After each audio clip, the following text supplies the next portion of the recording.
Hi කොහොමද ඔයාලට? අද මම අලුත් විදිහකට බණ්ඩක් හදන්නයි යන්නේ. ඉතින් අපි බලමු අපිට මොනවද උමනා වෙන්නේ කියලා. මම මෙතන බණ්ඩක්ක 250ක් අරන් තියෙනවා. රට ලූණු ගෙඩියක්, සුදු ලූණු බික් 2ක් 3ක්, අමු මිරිස් කරල් 2ක්, කරපිංචා ස්වල්පයක්. ඒ වගේමයි තව අපිට අවශ්‍ය වෙනවා මිරිස් කුඩු, බෙදපු 3-5, කහ කුඩු, කෑලි මිරිස්, ලුණු කුඩු සහ අබෑට ස්වල්පයක්.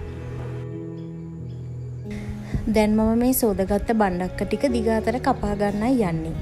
මම බණ්ඩක්ක කපද්දි ලෑල්ල නම් භාවිතා කරන්නේ නැහැ.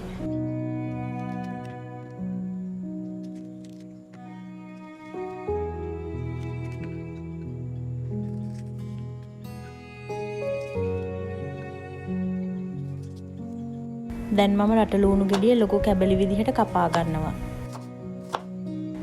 ඒ වගේම සුදු ලූණු, අමු මිරිස් සහ කරපිංචා ටිකක් කපා ගන්නවා.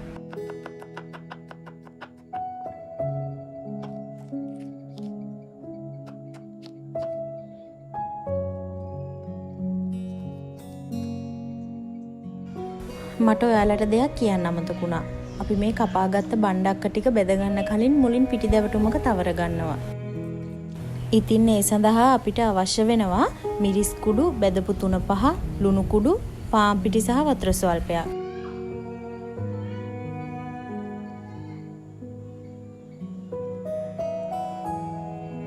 මේ ටික ඔක්කොම එකතු කරගෙන බණ්ඩක්ක ටික හොඳින් පිටි දැවටුමේ තැවරෙන්න කලවම් කරගන්න ඕනේ.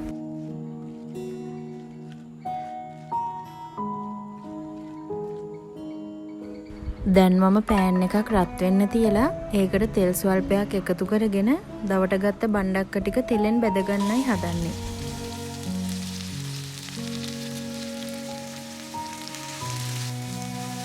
කීප වතාවක් හොඳින් කලවම් කරමින් බැදගත්ත බණ්ඩක්ක ටික දැන් මම වෙන භාජනයකට මාරු කරගන්නවා.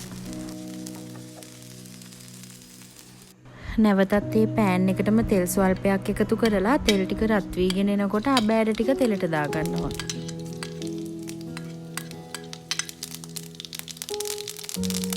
අබෑට ටික පුපුරගෙන එද්දි අපි කලින් කපාගත්ත සුදු ලූණු, රට ලූණු, කරපිංචා, අමු මිරිස් ටික තෙල් එකට එකතු කරගන්නවා.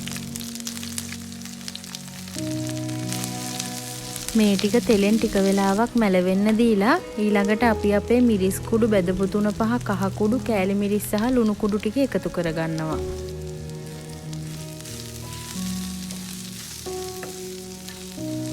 විනාඩි 10ක් විතර මේ මිශ්‍රණය මදගින්නේ පිසගෙන ඒකට බෙදගත්ත බණ්ඩක්ක ටිකත් එකතු කරලා හොඳින් කලවම් කරගෙන ලිප ඔෆ් කරගන්නවා.